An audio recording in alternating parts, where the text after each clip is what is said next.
So I'll try to be within the time frame that is a 15 minutes margin. Following on what Pooja and Maud already discussed, so I'll be just discussing finding this sweet spot between consistency and innovation, basically. The challenge, and there is this question, is it possible to create something that is truly unique while staying true to the brand DNA itself?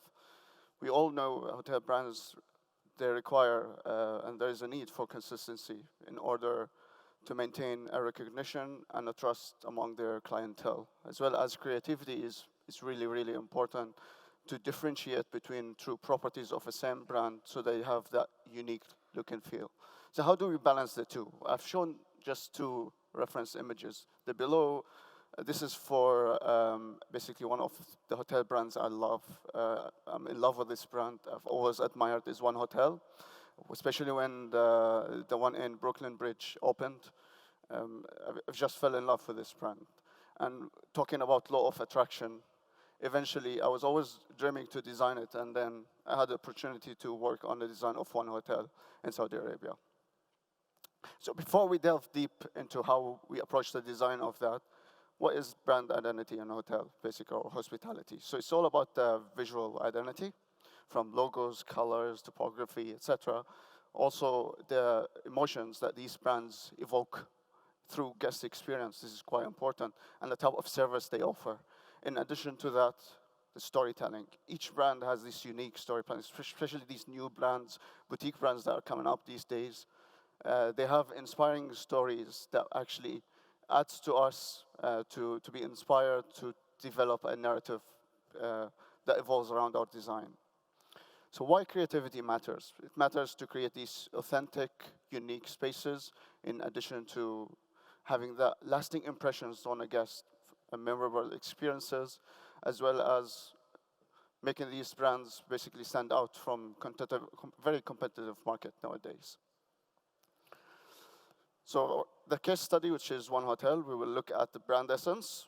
And basically, when you first receive the brand guidelines, you open up the first big letter that it says, "We let nature lead the way." So that was like one of the key things about the brand itself. And you'll see that how that's been interpreted later on in the design. So our creative interpretation will be through the brand essence, guest experience. Always when I'm designing hotels, I look at the guest experience. I find it quite important how guests are experiencing the spaces within a hotel. And then the final output, which is the main hotel narrative, the concept, how that evolved through all these stages. If you see all these words, this is what we've extracted basically from the brand essence itself, or the brand standards. We have the filtered light. And please remember those. Do you see how this is applied in design? For instance, the sense of place, made by hand, honoring second life, unusual scale, drink cup. We're not talking about alcohol here. Drink cup is all about filtered water. This brand offers filtered water within the guest rooms, and that's one of the uniqueness about this brand. So putting all those together, we put three main design pillars for designing the hotels. We discussed nature, which is what to do with a brand ethos, sustainability, part of the brand ethos, also the client, and Najdi, which is Najdi architecture, because the location, this is located in Diriyah Gate. So from there, we've developed this design narrative that is about nomadic tales, the journey of cultural discovery, where basically we did a research about the region, where we found this Marada clan that traveled across different deserts in Saudi Arabia, and then they've landed in Wadi Hanifa, where the hotel is located. And basically, it worked for us to create the design narrative as the guests, their experiences these places or spaces within the hotel as they are the nomadic travelers. So this is just, I'll walk you through the guest room design. So as you look at the guest room design, there is something that strikes you immediately, is part of the brand essence. That's the unusual scale of the pendant light. So you can see it's oversized, and that was done on purpose because that's what the brand stands for.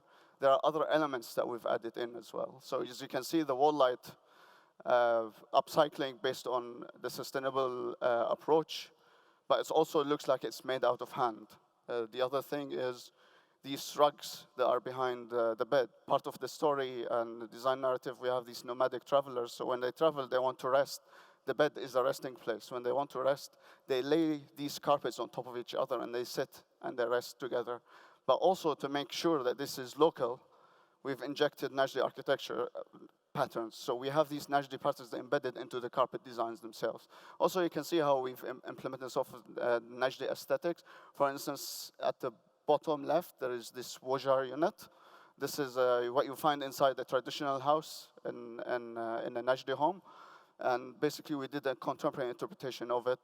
And then how we injected some of Najdi detailing into the bedside table and the bed base itself. Looking back towards the entrance of the room, so one of the ethos that I mentioned as well is bringing texture inside. So this indoor-outdoor experience, where you see the floor here, it looks like it's sand. It has that sand texture. So this is a micro cement that we've used that mimics the sand texture. And then you have these laid rugs that basically frames the sitting and the bedroom space. And basically craftsmanship, which is important, made by hand. Celebration of the culture, as well as the brand ethos, mixing the two together. And adding a contemporary interpretation of the ceiling, bringing the Najdi architecture. But there is one more feature that I'd like to show. Nature is art, which is one of the key things for the brand itself. So what we did here, we created this tree trunk structure that goes into a pocket of light, where basically it represents an art sculptural feature. But then because the brand also is about filtered light, so we created this filtered effect of light that you see the shadows, to bring that brand ethos in as well, and to make it all cohesive and based on the local Najdi elements, so you have it on the front of the minibar itself. This is what we call is the proof of concept. The proof of concept diagram we always provide it to our clients so they can see how we've taken the local aspect identity, merging it with the brand, and how the final result of our product comes to life. So this is between the standard rooms, the presidential suite, the lounge areas in the lobby, and all the dining. So this is to make sure that there is a proper research that was done and the final results, it's all cohesive for our clients. The second case study is, and I'll be quick with this one, is Hotel Indigo. So this is an old project that we've done, and the reason why I'm showing this is there was a very good collaborative effort between ourselves and the hotel operator to create a unique journey and guest experience within the hotel. Hotel Indigo brand is all about storytelling or neighborhood storytelling. So what we did is basically, when we designed the hotel, more touch base on that is activating the senses. So the narrative was how you can activate the 5 senses of the guests throughout the spaces. And adding on top of that, how we can reward these guests if they stay sustainably well. And this is what we try to do and create with the hotel operator here. We created a reward system that basically measures the carbon footprint of the guest. So you can see, for instance, there's this artwork in the guest room above the headboard. It's incomplete, and that was done on purpose across the entire hotel. So basically, if these guests stay sustainably well within the hotel, they get rewarded with pins with their initials, and they contribute to art. And this is what we're talking about, emotional connection. How can you create that emotional connection for the guests throughout the hotel as a journey? There is another thing that we did part of the experience in the lobby space, and this is a heavy traffic zone. What we did is we embedded power generating pads, because this is a sustainable hotel, supposedly. So these power generating pads, as people passing by, it activates the chandelier in the ceiling. So they psychologically feel as if they are contributing to energy within the hotel. So that's another aspect that we've played with to add to the guest experience within the hotels. So what are the key challenges, as we've seen throughout these case studies? So first thing is we have to ensure that our creativity, it actually enhances the guest experience rather than disrupting it. That's the most important thing. Second thing is managing stakeholders' expectations. We always fall between the owners and the operators, and there is always that little balance that you need to find between the two. Sometimes it's 3 stakeholders. You have the lead architect that gets involved as well. But we are the people in the middle. We act as shrinks, and we have to make sure everyone is aligned at the end. Last but not least is global standards versus local identity. And this is how flexible can we be with the brand guidelines, brand standards. And I have a great example. I was working on a design of a hotel. It was supposed to be a desert retreat. So, and the brand for that hotel specifically was a business hotel brand. So in the brand guidelines, when we're designing the guest room, it says it's a must to have a desk within the room space, a working desk. So what we wanted to do, because this is a desert retreat, we wanted to create a hybrid of a working desk. Basically what we did in the sitting area, we raised the coffee table a little bit, so it is like a working desk. When the operator looked at that, he said, no. It says the brand guideline says there should be a desk. That means a desk should be there. And we couldn't win the fight. Sometimes I believe we should be flexible, even if hotel operators, their Bible says certain aspects, but you should have a certain types of flexibility in terms of enhancing the guest experience. Where are we heading for future of hospitality? We know artificial intelligence is becoming a main topic now in all industries, not just design and hospitality. Well, obviously, AI-driven personalization will become part of the guest experience. Regenerative design, this is a step beyond sustainability, and it's a very dear topic for me. We always talk about sustainability. This is now a must. We should stop. We've exhausted this topic.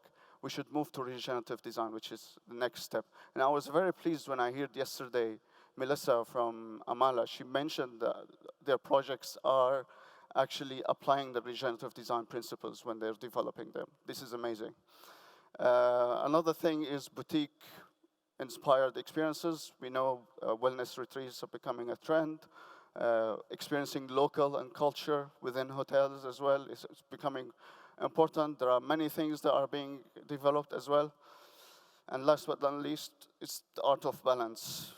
So basically, how can we as designers of these hotels amplify the brand identity by being creative in reinterpreting the brand guidelines? We shouldn't just copy and follow exactly the brand guidelines. We should be creative. That's our role. That's our responsibility. We should challenge these guidelines to basically create a beautiful story, tell that story that basically immerses our guests into our design and enhances their experience.